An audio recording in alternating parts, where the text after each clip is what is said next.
2,000 years ago, Jesus was born in a stable in Bethlehem. Today in our world in this 2020, where will Jesus be born in this Christmas? For Christmas this year, I suggest we honor the migrant children as the Christ child of the year. Jesus had no room in the inn and was cast outside to be born powerless in a manger. So too for the migrant child. Although Jesus came as God's answer to our deepest desire, badly wanted an end, Jesus is born outside the city and he dies outside the city. Though they work for the city, the migrant worker and their children are all outside the city. Jesus was not born a wanted child and he was not an accepted child. Granted, his parents and those few religious wise men from the east wanted him, but the world did not.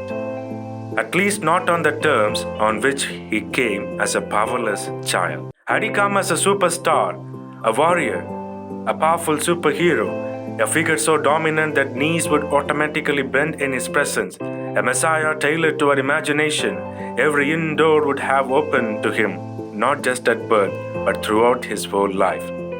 But Christ was not the messiah of our expectation. He came as an infant, powerless, hidden in anonymity, without status, uninvited and unwanted. According to the scriptures, the real Christ is the poor migrant child who is forever on the outside, on the periphery, excluded, homeless, exploited, no room in the inn. The Christ child can be seen most clearly today in the countless migrant children who with their families are being driven from their homes by abject poverty, violence, war, starvation, ethnic cleansing, tribalism, casteism, and religious discrimination.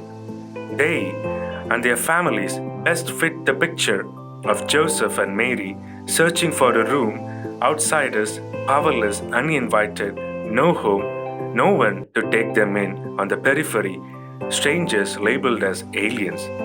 But they are the present-day Holy Family, and their children are the Christ child for us and our world. Where is the crib of Bethlehem today? Where might we find the infant Christ to worship? In migrants trekking endless miles in hunger, in people waiting in endless lines to be processed in hope of being accepted somewhere for work, and most especially, preferentially, in the faces of countless stranded migrant children.